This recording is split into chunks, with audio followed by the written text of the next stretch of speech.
Hello art friends, welcome to a new video. So watercolor is known to be very unpredictable, but there are two things about them we all know how to predict. One being gravity, and the second one is water wants to go where it's dry and absorbent, even against gravity sometimes. So today I want to show you how to apply this knowledge in watercolor painting. So get your water and paintbrushes ready, we're gonna have a lot to cover today.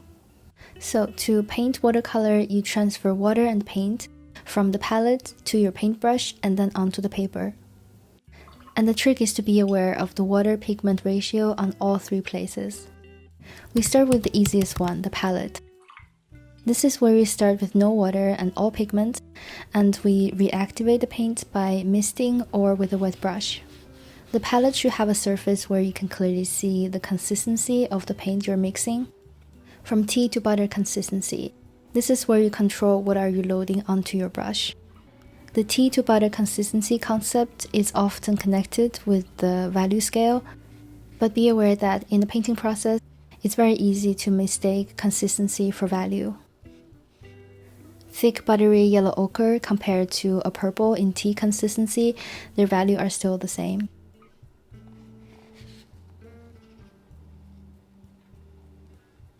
Moving on to brushes, I categorize them into two kinds, the water carrier and the paint carrier. There is a middle type that can do both, but more on them later. First, I want you to think about the capacity of your brush. I used to have the misconception that a brush can hold a lot of water and a lot of paint at the same time. But that just means it is holding equal amount of water and paint. Like these small brushes, they're usually fluffier and they're designed to hold a lot of water, and a lot of water often means very diluted paint. They're not great for picking up a lot of paint for that buttery consistency because they're softer and they can't hold their shape very well. And it just feels painful to scrub or dig into the paint with them. So I use this type of brushes to bring water to the paint and paper. They're really great for gentle, delicate washes and underpainting. It feels most natural for them to hold about 50 to 100% water. The second type of brush, I see them as a paint carrier, and they are usually also suitable for gouache and acrylics. They don't hold a lot of water, but they are usually snappier, and they can melt a lot of pigment into the small amount of water, and they hold their shape really well. I would say they feel most comfortable to hold about 10 to 40% water.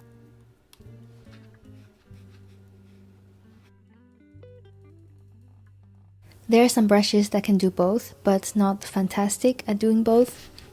But if you only have these type of brushes, no worries. Think about your intention before you put down the brushstroke. Do you want it to be diluted or concentrated or in between? And be careful that this kind of brush can transfer its content onto the paper very quickly and become a dry brush. If you keep going back with a dry brush, it's gonna start lifting and moving the water and pigment that's already on the paper. If you want to have a more diluted consistency, here's what I do. I pick up a decent amount of paint and water, and then I dip the tip of the brush into my clean water jar, and then I use gravity to kind of rotate around to distribute the extra water across the brush. It won't be dripping, and I can get a softer, diluted wash. This will create some mild cauliflower or blooming sometimes. I personally don't mind this, I think it looks quite nice. If you want to have a concentrated consistency, use a piece of tissue to absorb some of the water at the belly part of the brush. This reduces the water content on the brush without taking away too much of the paint, so it will be more concentrated. But I still think it's worth to invest in 2 or 3 water carrier brushes like these ones. They will make the painting process a lot simpler. And I really want my brushes to be as convenient as possible because the real troublemaker is paper. The problem with paper is throughout your painting process, it's gonna go from dry to wet and wet to dry so many times. And you need to keep track on where is dry and where is wet, knowing when to leave it alone or when is just the right time to put down more paint or water. It also depends on the type of paper you're using. Cotton and cellulose paper behave very differently, and hot press, cold press also behave differently. I'm not gonna tell you to only use one type of paper to start with, because I know how tempting it is to try new art supplies, but it is very helpful if you can take some notes and write down the brush names and size after you paint. And that is because some paper and brushes just get along better than others. Some brushes feel more juicy on hot press paper, but not wet enough on more thirsty cold press paper. So swatch your brushes. It's not as fun as swatching paints. I talked about this in my painting exercise video. Try drawing a bunch of shapes of different sizes and then fill these shapes with your brush to see how it behaves. You will get a better understanding of what your brush is capable of, what types of paper you want to pair it with, and if it has any quirks, you will know how to avoid it happening or use it to your advantage. So paints and water, they behave very differently, but I put them in the same category here because they need each other to paint in watercolor. Without any water, paints just behave like toothpaste. Water, on the other hand, it spreads fast because the tissue is drier than the brush. As soon as water reaches something dry and absorbent, it wants to expand and travel as fast and as far as it could. But when water starts to carry a bunch of pigment in them, they have less and less force to move around. Now you might wonder why this doesn't happen when you paint watercolor.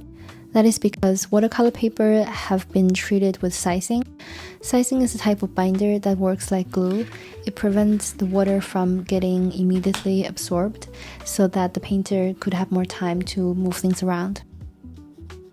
So think of it like when the paper gets wet, the sizing barrier is temporarily opened. And in this time window, water will go where gravity is pulling them and where something dry is absorbing them, like a sponge or a dry brush. But it cannot spread to where it's completely dry because the sizing is protecting the dry paper like a barrier. A mistake I used to make a lot was when I tried to lift, my brush is not dry enough. So while it did lift some paints, but it left some moisture on the part of the paper and it broke that sizing barrier, so the paint can now seep into this new area, which defeats the purpose of lifting. To lift the paint that has already been dried, I use a stiffer brush to scrub the spot gently and then dab away the paint I don't want there anymore. But this doesn't always work, so I usually don't do this unless I absolutely have to. If I only want to remove the extra bit of water, I rinse the brush and dry it, but it's not completely dry. It's still damp, so it's not too absorbent. And then I just touch it very gently to that extra bit of water. And if I want to remove the paint here and reveal the white of the paper, also create a soft transition, I make sure my brush is dry and clean, a little bit drier this time, and I will apply a little bit more force here to lift away the paint and water. Paper tissue also works. On hot press paper, it tends to leave some hard edges, which is good for some highlights, not all of them, but it's good to know different ways to do this so that you can choose for your own painting. I have also seen people do it with their finger. I try not to do this, I don't really like it, but it's an option if you don't mind. We're also going to try some blooming and cauliflower effect. I read on Pinterest that it works better on hot press paper with high staining paints. So definitely experiment with your own paints and see if you can incorporate this in your work. For this first square, I'm just going to do it while it's still very, very wet, like a puddle.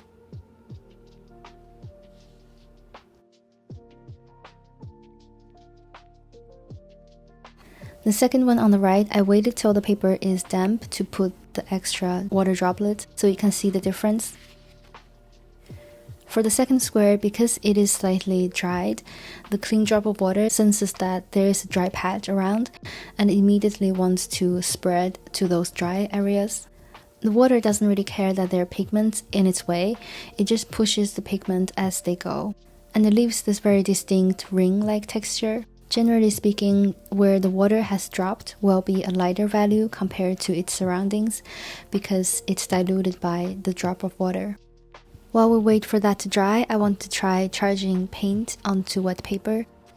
Today I'm using indigo from Holbein, anthraquinone blue from Amgram, and indigo from Winsor Newton.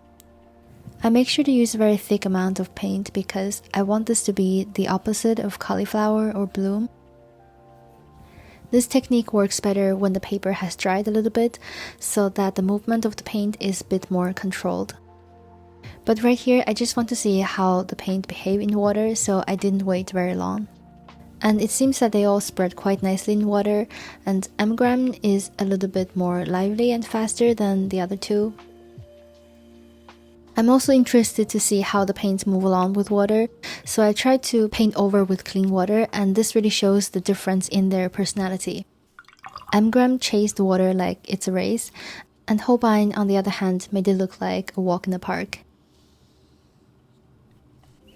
I also tried phthalo blue and carbazole violet from Daniel Smith. And see how this purple strip of paint, the tail is already dried to a certain degree. So when I painted clear water over it, the water wants to expand to the dry patch, while the purple pigment wants to expand into the new water, so it created two hard lines here.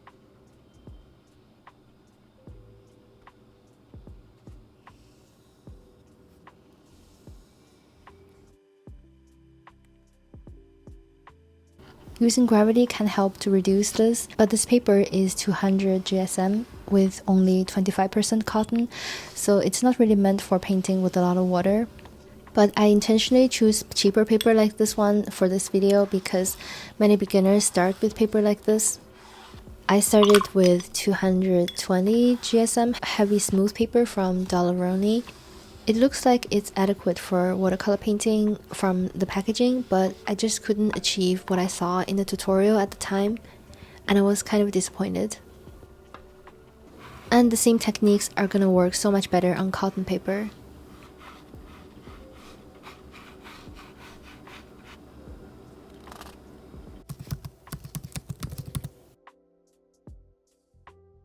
Here are a few exercises that you can try. We're gonna start with creating a snake or hedge maze. Try aim for the same watery, diluted consistency with different colors. This requires some attention to your palette as well. Some colors are just really easy to reactivate, and it's very easy to pick up way too much. And that's not what we want right here.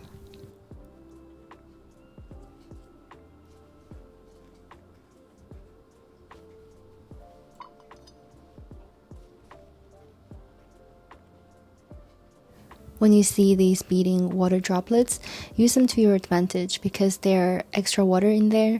They will dry much slower, so when I'm painting, if I haven't fully decided on the shape I want to make, this droplet of water will keep my options open for a minute or so I have more time to decide where to drag it without creating a hard edge.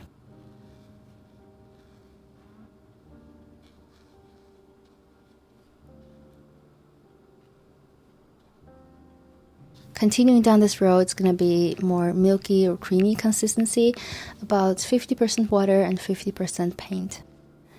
I think this is the trickiest one because it's hard to get it to be just right, but in the painting process, this is probably the consistency I use the most.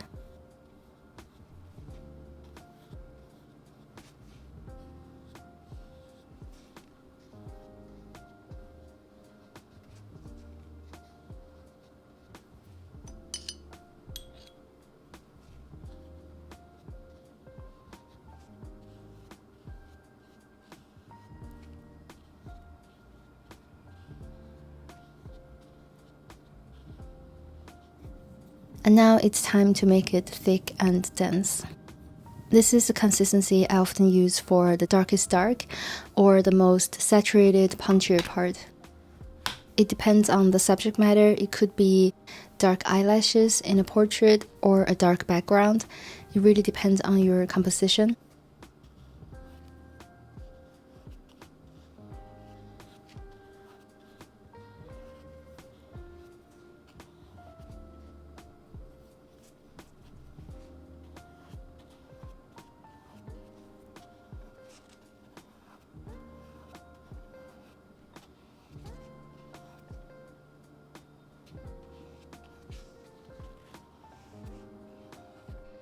I just realized that I haven't talked about the size of brushes yet. For these eyelashes, I used a very tiny brush that doesn't hold a lot of water, so it is a concentrated dark line. In another painting, I used a casaneo brush for the final detail.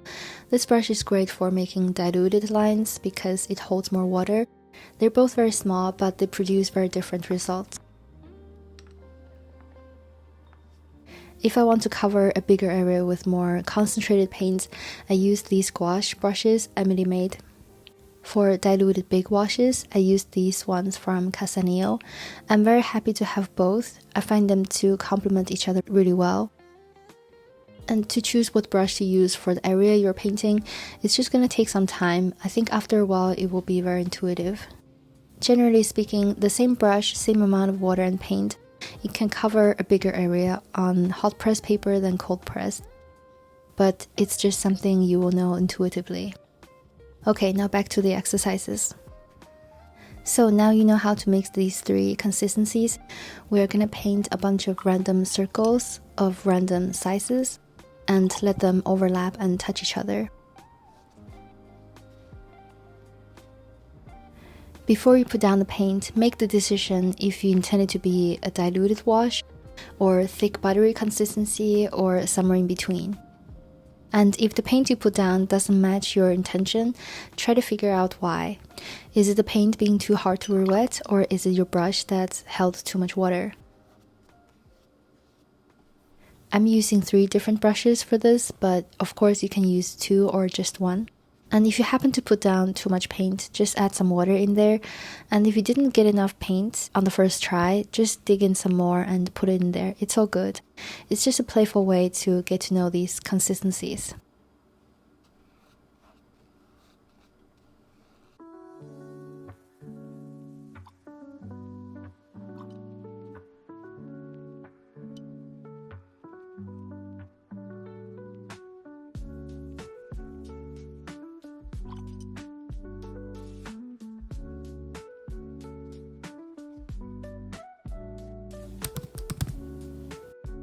Sometimes I don't want the pigment to move too much on the paper, so I use titanium white in my washes.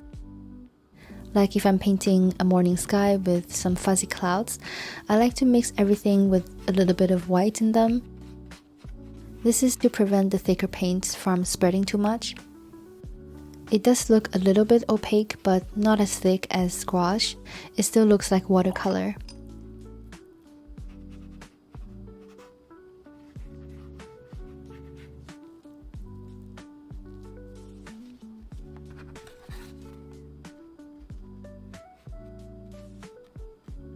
And sometimes I also like to use this paint pusher because it is made of silicone.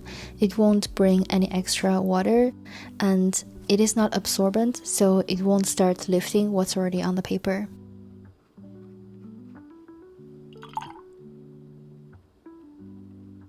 Alright, I think that covered everything I know about water control. It was a lot, and thank you for painting together with me. I hope you find it helpful, and I will see you in the next one. Goodbye!